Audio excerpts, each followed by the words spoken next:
Bismillah ar-Rahman ar-Rahim. Salam, dear listeners.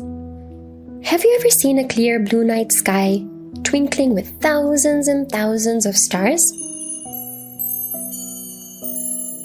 Have you noticed how some stars would shine brighter than others?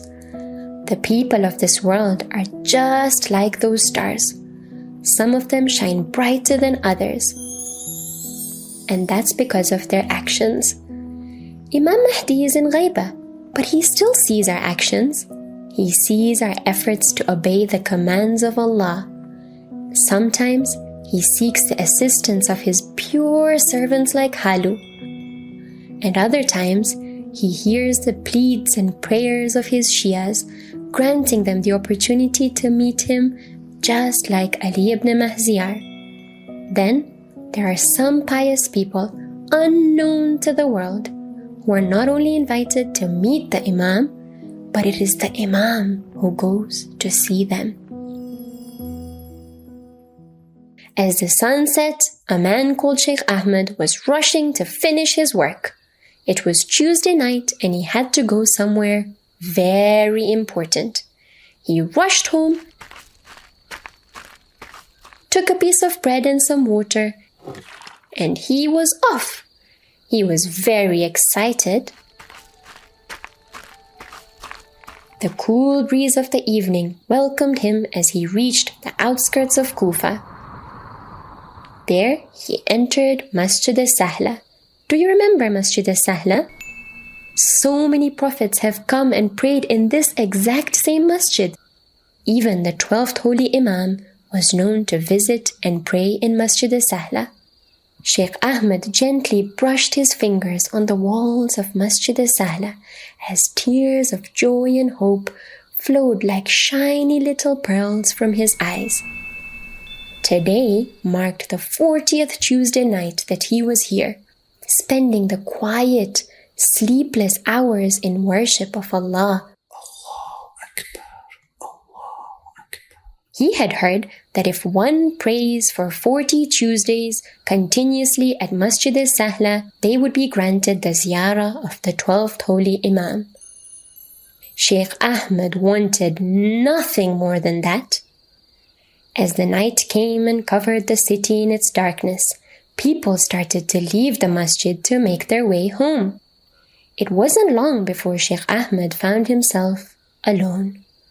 With each passing moment, his desire to see the Imam grew stronger. Every small sound made his heart race. As he earnestly looked around, searching for his master, Imam Mahdi. As the time of Fajr neared, Sheikh Ahmed's heart sank. There was no sign of the Imam.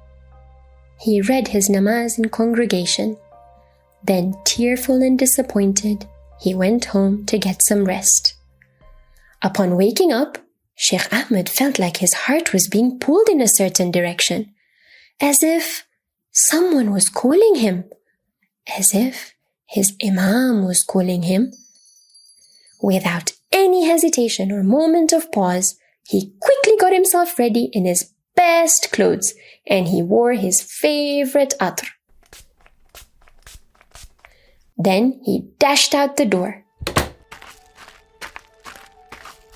He went through the streets, into the alleys, until he finally reached a small shop of a locksmith.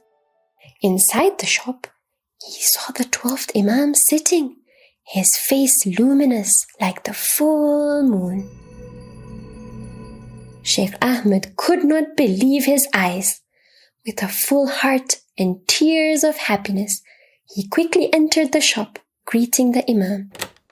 Assalamu alayka, ya Sayyidi wa Mawlai. Sheikh Ahmed had so much to say.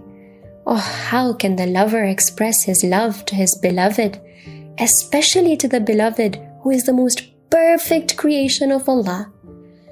Before he could articulate his words, he saw the Imam gesturing him to stay silent. Sheikh Ahmed watched in wonder as the locksmith kept chatting with the Imam, as if they would meet very often.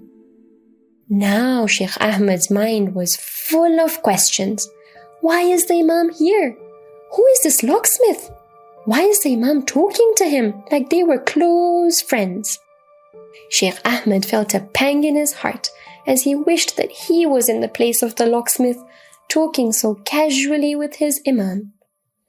Suddenly, a frail old lady entered the locksmith shop.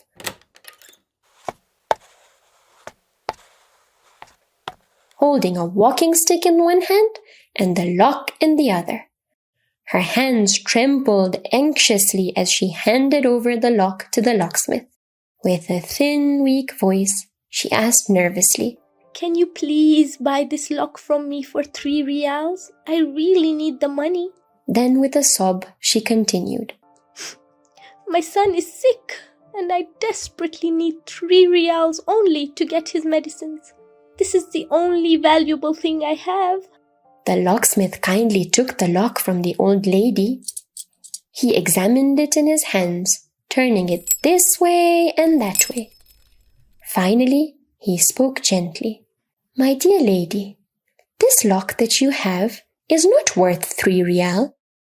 The old lady's heart sank. The locksmith continued, "Instead, it is worth 8 riyal." The old lady's jaw dropped as she couldn't believe what she had just heard. After a brief moment of pause, the locksmith spoke again. "Since I'm a businessman, I can buy this lock from you for 7 riyal. This way, I can sell it for 8 riyals and make a small profit. Would that be okay?" The old lady was shocked. She had been to many locksmiths before coming to him, and each one of them had turned her away. Up until now, nobody was even willing to buy her lock for 3 riyals. Now this honest locksmith was giving her 7 riyals for it? She quickly agreed, smiling and thanking Allah. As she got ready to leave the shop, she prayed quietly for the locksmith with all her heart. "Oh Allah, this man has made me so happy. Make the Imam of our time be happy with him." Now Imam Mahdi bid his farewells to the locksmith and stood up to leave. Sheikh Ahmed stood up as well, following his Imam. When they reached a good distance from the shop, Imam Mahdi turned to Sheikh Ahmed, smiling kindly. "Oh my dear Ahmed, if you wish to see me, you do not need to put yourself into great difficulties. Rather, if someone is a practicing Muslim and acts according to Allah's commands, then I would come to visit such a person. Did you see how others want to take advantage of the old woman's need and buy the lock for much cheaper than its value and didn't care about her? Because of the locksmith's concern for other human beings and how fair and just he is, I come to visit him every week and engage in conversation with him." Sheikh Ahmed felt like the Imam had just given him the key to the most valuable treasure. He thanked the Imam and they bid farewell. Some people really want to know how they can please their Imam. Those who were close to him showed us how we can achieve that. The secret lies in following the commands of Allah.